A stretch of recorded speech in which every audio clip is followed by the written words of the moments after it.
Mama Namwandu Anne ne family abaana b'omugenzi sebo mukadde wange ambassador Gugwa bamemba ba parliament mwenna bakulembeze b'ebibiina abali wano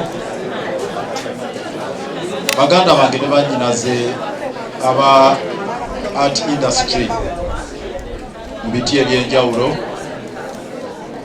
bakungubazi bannange sooka okubeebaza mwenna ne sekwebaza okubeererawo famire mu kaseera kano akazibu okuva enjegalo yagwawo mwebale nnyo mwebale bagamba atamanyi mpewo y'emagombe yamma omufu olubugo tiimu yonna entestes muganda wange Honorable Nsereko abe mukiibi muganda wange Segawa mwenna bannange mwebale nnyo nyini mwebale ddala mwebale kulaga Kato Uganda omukwano n'okubeererawo mu mbeera yonna. Nafiirwa kitange omwaka oguwedde mwezi gw'omunaana abantu ne bambeererawo ne banyiga ebiwundu manyi kye nayitamu n'okutuusa olwaleero sikimanyiiranga mbasaasira ne sekusaasira mmwe ekintu okufiibwako muzadde tekimanyiirwa. Saba Mukama abagumye abasobozese okuyita mu mbeera eno okusobole okugumira obulamu bw'ensi. Kigambo omulekwa kimenya kiruma njiwulira eddibu ly'omukadde liba ddene. Katwongere obbasabira Mukama abagumye. Nebaza abawadde obubaka obw'enjawulo. Kato ndowooza yateekateeka bulungi nti tujje tugumye famire ennaku 7 paka lwe banaabanga bagumye tusobole okumusiibula. Nebaza abasobodde okubeerawo ebbanga eryo.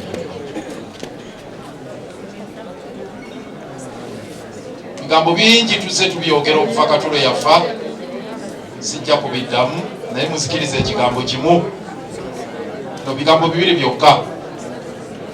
Sooka sipiika abaddewo wano era abadde gy'alumusaba naye n'abalala abali wano. Kato bwe yafuna obulwadde obw'omutima ne ssente ne zisondebwa nanye abamu babyogeddeko abe mukiibi ono kampeeni gye yatandikirako gye yakulemberamu ayibiini ey'okutukumaakuma.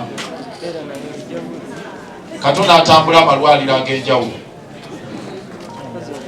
Bwe tubeera mu kaseera nga kano ebigambo ebyo embeera eyo tugijjukira si lwakuba nti biba byabufuzi naye tuba twagala tunyikiza ensonga kubanga Kato yatambula amalwaliro mangi ebweru wa Uganda ng'abonaabona n'embeera y'omutima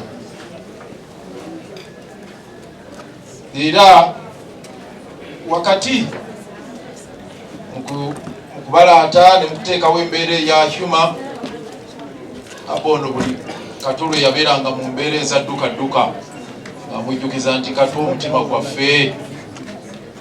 gwaffe beeredde mu mbeera zayogeddeko eza TJ Solida Kato twala nadda wano nawudda namuga Kato omutima gwaffe. Waliwo nange lwe yadduka embiro n'entya twali Masuliita akayiira twagenda ku malaalo g'akayiira ng'aba DP tetutwalayo ebimuli ekyali ekanziira Masuliita. Kato yatwala emisinde abbe n'agamba omutima gwaffe Kato.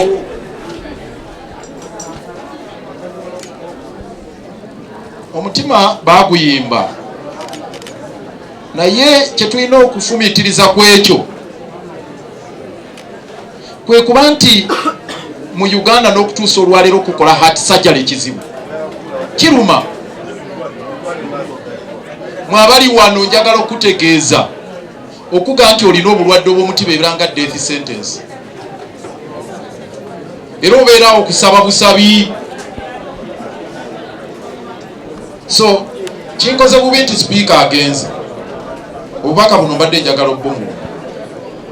Yes, yadde tusika omugwa tuli mu byobufuzi nga bwabyogedde, abali mu FDC gye tuli, abali mu NRM gye bali, aba NUP gye bali n'abalala, naye tulina okuba nga tuli balamu, tukole ku byobulamu, buli kimu kitandika na bulamu.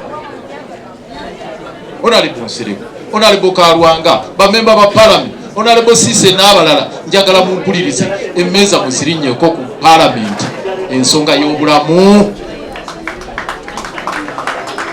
Tugisimbeko nyesira gana nga Honorable Hilda, tugisimbeko nyesira. Nze nalumwa nnyo ne Sekulumwa era n'olwaleero kimbobbye omutwe nti nasobola nze okugenda e Nairobi, nagenda nga biwala ttaka, naye buli lwenkuba akafaananyi bye nayitamu ne biruzi ze nayitamu nensaasira omuntu wa akaseera ako, nensaasira omuntu wa bulijjo. Kato bye yayitamu ng'agenze ebweru to atirisi ebweru gye yali saasobola nze mulabako. Wano waliwo eddwaliro amatono ageefaananyirizaako eg'ebweru naye gayingiramu si kyangu. Namusanga nze ku Medipal, twalina ono Muhammad Nsereko, ne musanga ku Medipal nga bamuwa yalinze. Naye ngeri eddwaliro ly'abantu lyabatake lyabaki. Kaakati wano mbadde njagala okutuukira ku kinyo singa speaker waali nalumwa ne Sekulumwa Honorable Nsereko, ne tukwata 1.4 trillion ne tuziwa Pineki bwazimba eddwaliro e Lubowa, n'atandika okuzimba n'akoma mu musingi, ne tumuwa ne promissory notice nga balwadde tebajje tunaamusasula. Tetwakomaawo, Pineki n'agamba nti eddwaliro lirye akakiiko ka parliament kagenda okulambula ne babagobayo. Kiruma bino byogera si bya bufuzi, naye tubyogera wano nti kati olwaleero agenze abonyebonye n'omutima ng'ate singa enteekateeka yaliwo tusobola ffenna okujjanjabwa. So ekigambo ekyo mbadde njalo kisaba speaker, kinkoze bwi speaker agenze naye ateeka okuba nga obubaka funye kubanga entebe agindeseemu. Singa mbadde wakwogera bigambo bye nga ndese wano mu ntebe, singa abadde wakundekamu wano agindeseemu entebe, naye singa agindeseemu ng'oli bwe yagirekedde Nabbanja. Nabbanja namulabye ng'akumba ssebo nga n'abeesefusi bamugoberera ku mukolo eruweero nga bagoberera pulezidenti yennyini. Nenga kale ani yali akisuubira nti lumu lulikyanga Nabbanja the president commander in chief of the armed forces eyo sijagendayo. Ensonga eyokubiri mpuzika ebigambo byange yensonga Kato gye yayimirirako ennyo. Tuli ffenna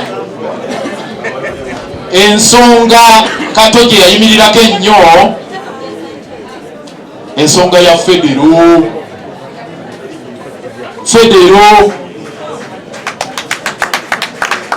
Ebirala byonna tuzze tubyogera Kato byayimiriddeko, naye Kato yayagala nnyo ekigambo kye bayita federo. Yayagala obwakabaka nabbikira, naye federo kaliisoliiso ku makyanga Kato ng'akyaliko federo. Kato ng'agamba tujja kugiyimba bagiwulire, naye ng'ekyalimu Kato era kye twatambula naye mu tijje solida we muli Akimu ninga alabye nga Akimu oyo tijje solida Sam Lubego ino okuddamu okomandinge.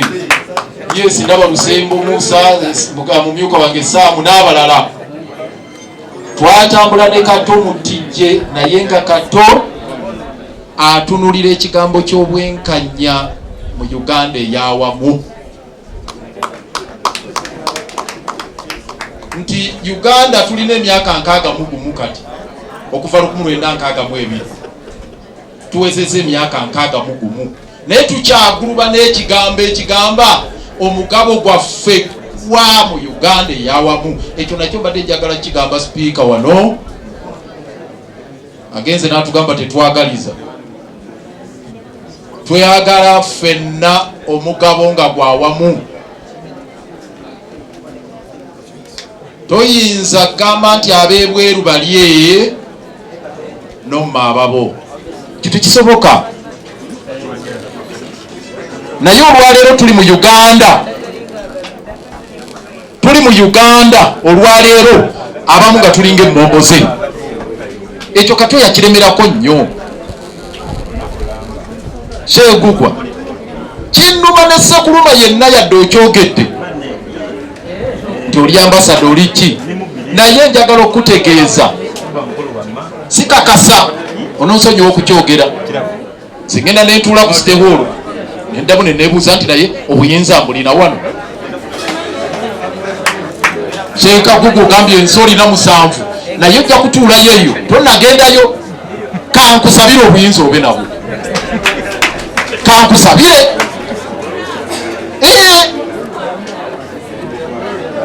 Otunula n'ogamba mu kifo ekisooka namba emu ekyo batugamba ekyo tekikwatibwako. Twaliko mu namba 2 nga waliwo Sekandi n'abeeraawo, ekyo ne tuseesetuka. Okuva lwe twafuna obwetwaze ndowooza tetufunangako bwa sipiika, munzijukize. Sekandi ye yali vice president era speaker, era president Museveni yasooka okubeera speaker. Naye we tuyimiridde olwaleero kulainye Katobe yabyogeranga, mutunule mulabe. Babala abantu 5 abasinga mu Uganda. Namba 1 president, namba 2 deputy vice president, namba 3 speaker, namba 4 chief justice, namba 5 deputy speaker. Uganda tennalabika wonna. Eyo Uganda mwetuli tutandikira ku Sise Namuju ye munene waffe. Banange mulaba ensonga eno, ekyo nakyo kyali abufuzi. Twazze kungubaga kituufu, batugambye twagalize era ni mukungubaga. Kato byennyini bye yayogeranga, nze nali ne Kato mutijje gwe wali ludda wagamba twazze kungubaga.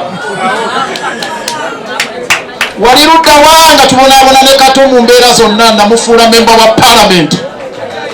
Wali ludda wanga ntwala Kato mu parliament. Wali ludda wanga tulyatira gasi nga Kato afuuka kyali balandiza kibaze.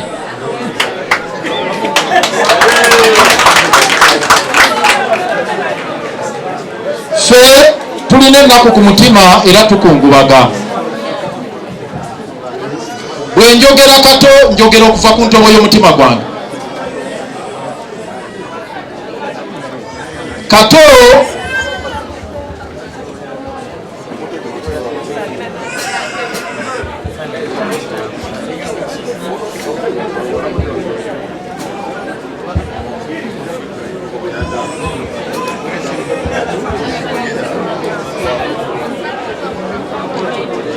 njagala ndowooza ebigambo kambikomyawo kubanga nabadde simanyi nti nja kutuuka ewa Kato njogere Kato byawulira ku mutima wabeerewo embeera endala.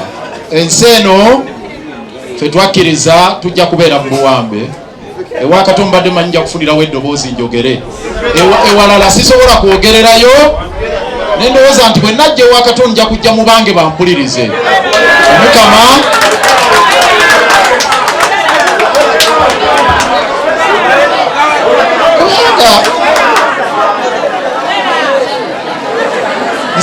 Omulodi abeewo, abagamba abeewo. Kale sibo mulodi, tambala ensonga zo, kino ekibuga kikyo baaba.